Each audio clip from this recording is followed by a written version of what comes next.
আপনারা সময় মতো সব বুঝেন না, এজন্য খেসারত দিতে হয় আমাদেরকে। আপনাকে তো টার্গেট করে না, আমাদেরকে টার্গেট করে।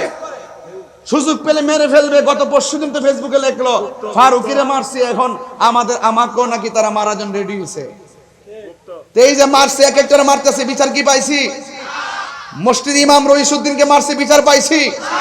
পাইবেন কেমনে? রাষ্ট্রতন্ত্রে গুরুত্বপূর্ণ জায়গায় না থাকলে আইন করা যায় না, দাবি আদায় করা যায় না। কথা বলেন ঠিক না বেঠে?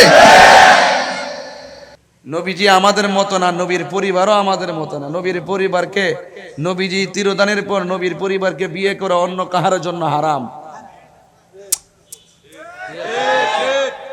কি বুঝলেন?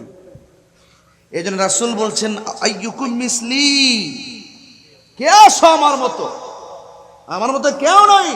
আল্লাহু ইউতিমুনি ওয়া ইয়াসকিনি, আল্লাহ আমারে খাওয়ায়, আল্লাহ আমারে পান করায়। তোমরা রোজা থাকো, আমি 6 দিন রোজা, সাওমে বেসাল। সাহাবারা কই নবী গো আপনাকে মানা তো ফরজ, এইজন্য আমরাও একাধারে না খায়া রোজা শুরু করছি। 6 দিন নবী না খায়া রোজা, আর তারাও রোজা রাখা শুরু করছে। মসজিদে মুসল্লির সংখ্যা কমে গেছে, সব জীর্ণ শীর্ণ হয়ে গেছে। ব্যাপারটা কি? নবী গো আপনি না খায়া রোজা, আমরা রাখতে গেছিলাম, এজন্য মরার উপক্রম হয়ে গেছে। আইয়ুকুম মিসলি, কে আছো আমার মতো? আল্লাহ আমারে খাওয়ায়, আল্লাহ আমারে পান করায়। নবী কয় আমার মতো কেউ না, আর বেফাতারে মৌলবী কয় নবী আমরার মতো। আরে বেটা, নবী কই বুইস্তু মুআল্লিমান, আমি এই পৃথিবীর মধ্যে শিক্ষক হিসেবে প্রেরিত হয়েছি। আরে বেফাতার মৌলবী কয় নবী লিখতে পড়তে জানতেন না। আমি তো ওয়াজ করলে এখন একদল রাজনীতি দল বেজার হয়ে যাব। ইসলাম কায়েম করব, ইসলাম কায়েম করব, খেলাফত কায়েম করব, খেলাফত কায়েম করব। 2টা মাস হয়ে গেছে গা, সংসদের ভিতরে এই পর্যন্ত ধর্ম নিয়ে কথা নাই, দেশ নিয়ে কথা নাই, আছে শুধুমাত্র স্বার্থের কথা। আরে হাত তুলে বলো ঠিক কি না বলো? এই জন্য চাইছিলাম কয়েকটা পাগল সংসদে দরকার। এই পাগলগুলো গেলে আপনাদের হাত শক্তিশালী হইতো। আপনারা সময় মতো সব বুঝেন না, এজন্য খেসারত দিতে হয় আমাদেরকে। লড়াই তো মাঠে আমরা করি, আপনাকে তো টার্গেট করে না, আমাদেরকে টার্গেট করে। সুযোগ পেলে মেরে ফেলবে। গত পরশুদিন তো ফেসবুকে লেখলো ফারুকিরে মারছি, এখন আমাকেও নাকি তারা মারার জন্য রেডি হয়েছে। এই যে মারছে, এক একটারে মারতেছে, বিচার কি পাইছি? মসজিদ ইমাম রইসুদ্দিনকে মারছে, বিচার পাইছি? পাইবেন কেমনে? রাষ্ট্রতন্ত্রে গুরুত্বপূর্ণ জায়গায় না থাকলে আইন করা যায় না, দাবি আদায় করা যায় না। কথা বলেন ঠিক না বেঠে?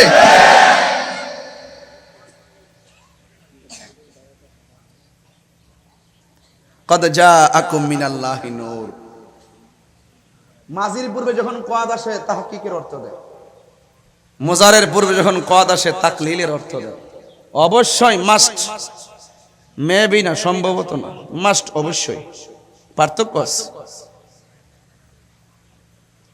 কদ জাআকুম মিনাল্লাহি নূর, এই নূর হলো আমার নবী। মাঝখানে ওয়াও আসেনি? লাস্টে হলো কিতাব। এই কিতাব হলো তাওরাত কিতাব নাকি? এখানে কোরআন লেখা আছে নাকি? কিতাব মানে জবর, কিতাব মানে ইনজিল, লেখা আছে। এখন এই কিতাব দিয়া কোন কিতাব বুঝাইছে বুঝবেন কিভাবে? এই কিতাব দিয়া কিতাব বের করতে গেলে তাফসীরে যেতে হবে। এই কিতাব দিয়া কি তাওরাত বুঝাইছে? এই কিতাব দিয়া কি ইনজিল বুঝাইছে? নাকি এই কিতাব দিয়া জবুর বুঝাইছে? তাফসীরে যেতে হবে। তাফসীর খুললে দেখেন, যতটা তাফসীর খুলবেন দেখবেন লেখা আছে কিতাব মানে হলো কুরআনুল কারীম। তাহলে নূর তাফসীরে পেলাম নবী, কিতাব মানে হলো কোরআন। তাহলে আমার নবীজি নূর হয়ে এসেছেন, আর আমাদের গাইডলাইন হিসেবে আল্লাহ পাক রব্বুল আলামিন, the holy Quran is the constitution of human life. মানুষ কেমনে চলবে, মানুষ কেমনে ফিরবে, মানুষের নীতি নৈতিকতা আদর্শ কি হতে পারে, কল্যাণকর কোনটা, অকল্যাণকর কোনটা, কনস্টিটিউশন হিসাবে কোরআনকে দিয়ে দিয়েছেন। এই জন্য রাসূল পাক সাল্লাল্লাহু আলাইহি ওয়াসাল্লামের উপরে 7টি পদ্ধতির মাধ্যমে, জিবরাইলের মাধ্যমে সুদীর্ঘ 23 বছরে অবস্থার আলোকে যেই গ্রন্থটা নবীর উপর নাজিল করেছেন সেটাই হলো কিতাবুম মুবিন। এরপরও কি বলবেন ওয়াজ বুঝি নাই? এত সহজ করে বলার পরও বলবেন ওয়াজ বুঝি নাই? আমি কদ জাআকুম মিনাল্লাহি নূর ওয়া কিতাবুম মুবিনের দার্স দিচ্ছি। আসেন, নূর মানে কি? নবীর একজন সাহাবী মনে আছে কি, যার বাড়িতে নবী দাওয়াত খেতে গেছিলেন, নাম কি? ভুলে গেছি।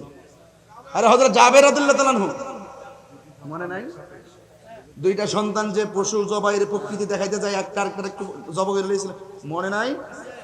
হ্যাঁ, এই জাবের সাধারণ জাবের না, ওই জাবের রাসূলুল্লাহকে প্রশ্ন করলেন, আন জাবির ইবনে আব্দুল্লাহ আল আনসারী রাদিয়াল্লাহু তাআলা আনহু কুলতু ইয়া রাসূলুল্লাহ আবি আনতা ওয়া উম্মি আখবিরনি আন আউয়ালি শাইইন খালাকাহু আল্লাহ তাআলা ক্বাবলা আল আশিয়া ক্বালা ইয়া জাবির ইন্নাল্লাহ তাআলা খালাকা ক্বাবলা আল আশিয়া নূরা নাবিয়্যিকা মিন নূরিহি ফাজআলা যালিকা নূরু ইয়াদরু বিল কুদরাতি হাইসু শা আল্লাহু তাআলা ওয়া লাম ইয়াকুন যালিকা আল ওয়াক্ত লাহুন ওয়ালা কালামুন ওয়ালা সামাউন ওয়ালা আরদুন ওয়ালা জিন্নুন ওয়ালা মালাকুন ওয়ালা ইনসুন ওয়ালা জিন্নুন।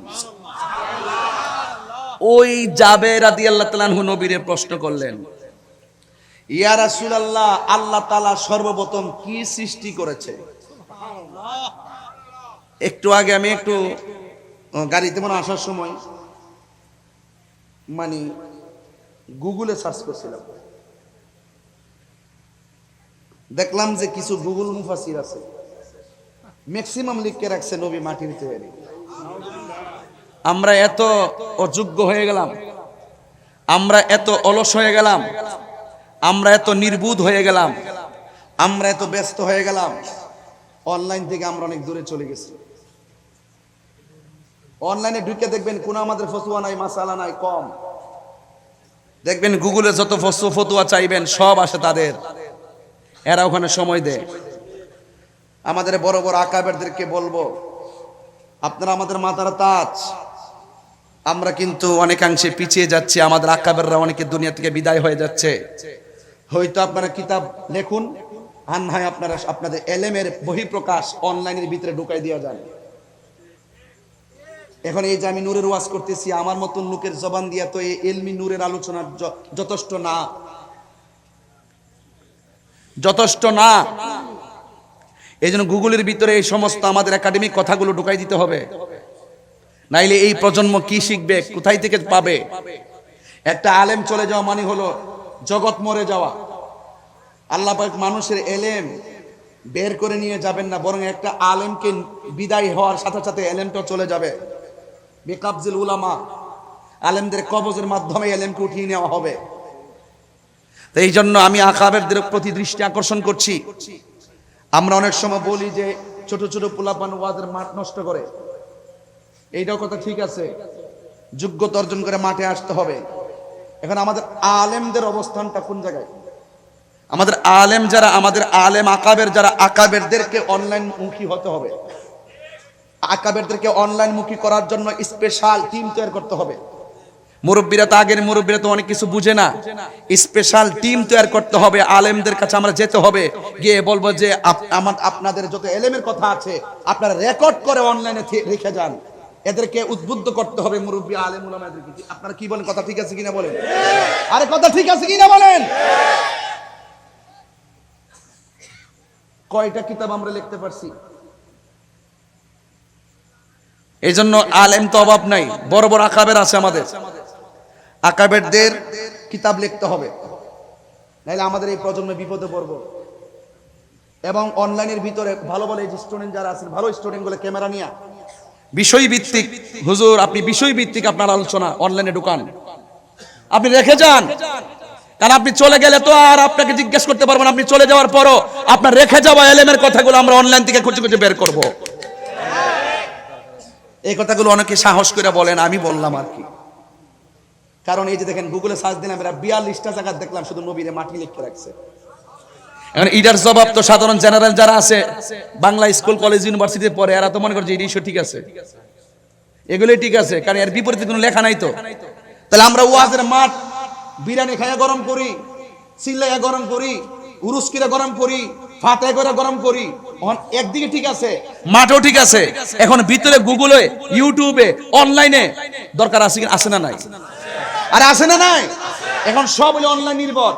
এজন্য আমাদের আকাবেরদেরকে বলবো জামিয়া আহমদিয়া সুন্নিয়া থেকে শুরু করে কাদিয়া তৈবে কামিল মাদ্রাসা শুরু করে সকল আকাবেরদের কাছে ভালো স্পেশালিস্ট আমাদের ইউটিউবার আমাদের যারা গুগল বুঝেন ওই সমস্ত অনলাইনে আমাদের আলেম মহোদয়দের কিতাবগুলোকে কিভাবে ঢুকানো যায় এবং তাদের কাছ থেকে কিভাবে বিষয়ভিত্তিক আলোচনা নেওয়া যায়, এই আলোচনা যখন বিষয়ভিত্তিক আমরা ছড়াই দিব তখন দেশ এবং প্রবাসে সুন্নি পয়দা হবে, সুন্নিয়ত তৈরি হবে। কথা বলেন ঠিক না বেঠিক? শুধুমাত্র মাদ্রাসায় পড়লে আমি আলেম হইলাম, আমার ছেলে আলেম হইলো, কিন্তু আমাদের জেনারেল পরে আরো 5টা 7টা ছেলে আছে, এরা তো স্কুল কলেজে পড়ে, ওরা তো মাদ্রাসায় পড়ে না, তারা তো এলেম শিখলো না। এখন জেনারেল যারা পড়ে তারা কোথায় থেকে এলেম পাবে? এই জন্য অনলাইন থেকে যেন সেই এলেমগুলো অর্জন করতে পারে।